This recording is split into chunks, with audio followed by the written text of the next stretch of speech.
করতে চাই, আপনাদের কাছে ধন্যবাদ জানাতে চাই। বিগত হুজুর কাছে দোয়া চাইছি যাতে আল্লাহ আমাকে যে দায়িত্ব দিয়েছেন এই দায়িত্ব যাতে আমি ঈমানের সাথে পালন করতে পারি আমার শেষ দিন পর্যন্ত। নির্বাচনের আগে আমি হুজুরকে কথা দিয়েছিলাম যে আমি আসব, কিন্তু নির্বাচনের পরে আপনারা দেখেছেন আমরা যখন আল্লাহর রহমতে সরকার গঠন করেছি, সরকার গঠন করার একদিন পরেই রোজা শুরু হয়েছে। রোজা শেষ হতে না হতেই শুরু হয়ে গেল মধ্যপ্রাচ্যে এই যে ইরানের সাথে যে আমেরিকার যে সমস্যাটা এটা শুরু হয়ে গেল, ফলে তেল জ্বালানি সহ বিভিন্ন বিষয়ে পুরো অর্থনীতির উপর একটা চাপ তৈরি হলো। এই বিভিন্ন কারণে বিভিন্ন বিষয়ে দেখভাল করতে গিয়ে আমার আসতে দেরি হয়ে গেছে, তারপরেও আমি আল্লাহর কাছে হাজারো শুকরিয়া জানাই যে আজকে আল্লাহ আমাকে সেই রহমত দিয়েছেন, আমি এসে আমার সালামটা হুজুরকে আজকে দিতে পেরেছি। আপনাদের প্রত্যেকে আমি আরেকটা কারণে শুকরিয়া আদায় করতে চাই, আপনাদের কাছে ধন্যবাদ জানাতে চাই। বিগত নির্বাচনের সময় আমরা একসাথে থেকে কাজ করে যেভাবে দেশকে বিপদের হাত থেকে আমরা মুক্ত করেছি, সেই জন্য এখানে আপনাদের সারা দেশ নয়, আপনাদের যারা আছে সহকর্মীবৃন্দ আছে তারা কাজ করেছেন, ফলে আমরা দেশকে একটা বিপদ থেকে আমরা রক্ষা করতে পেরেছি। তবে একটা জিনিস আমি বলবো, যেই একসাথে যে কাজটা আমরা করেছি, যেটা হুজুরের নির্দেশে আপনারা সবাই করেছেন, হুজুরের দোয়ায় আপনারা উনি দোয়া করেছিলেন, সেই জন্য আমরা সফল হয়েছি আল্লাহর রহমতে। তবে সমস্যাটা আমাদের এখনো শেষ হয়ে যায়নি। বিগত 17 বছর ফ্যাসিবাদের সময় যেটা হয়েছিল, এই গ্যাস বিদ্যুৎ এগুলো এমনভাবে ব্যক্তি খাতে বা বিদেশিদেরকে দিয়ে দিয়েছে, ফলে দেশের ভিতরে নিজেদের গ্যাস আছে কিনা এটা তারা খুঁজে বের করার চেষ্টা করেনি।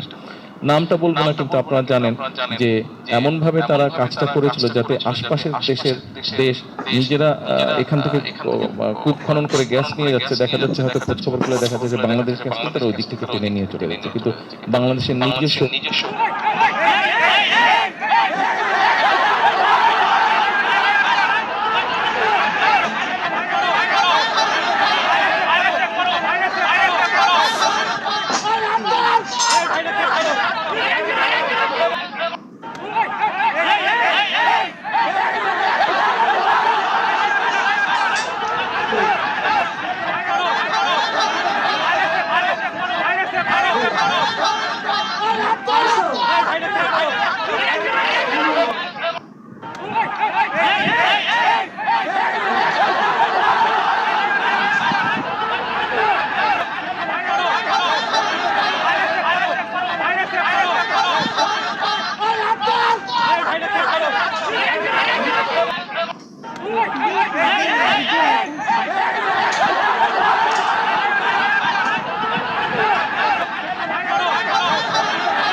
প্রিয় দেশবাসী, তাদেরকে জানিয়ে দিন হিসেব রাখতে ক্যালেন্ডারে খেলা হবে ডিসেম্বরে।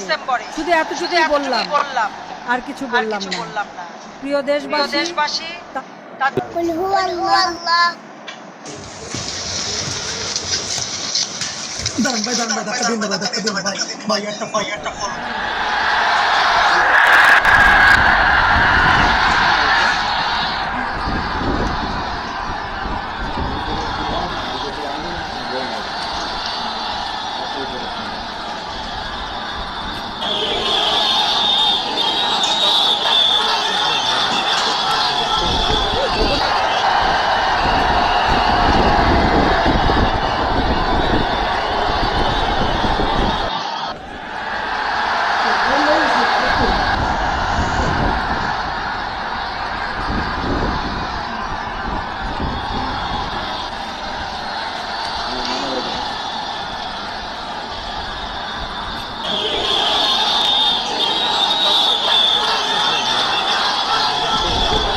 নিচে তুই যে আন নেই কারণ যেই উঠেছি আমরা থামবে করবো না করলে করলে বুঝবো আমরা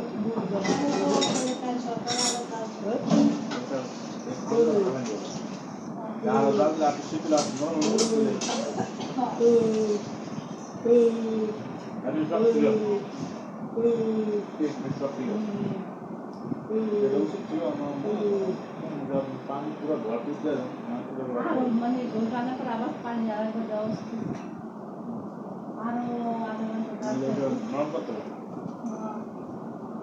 নরম করতে পারলে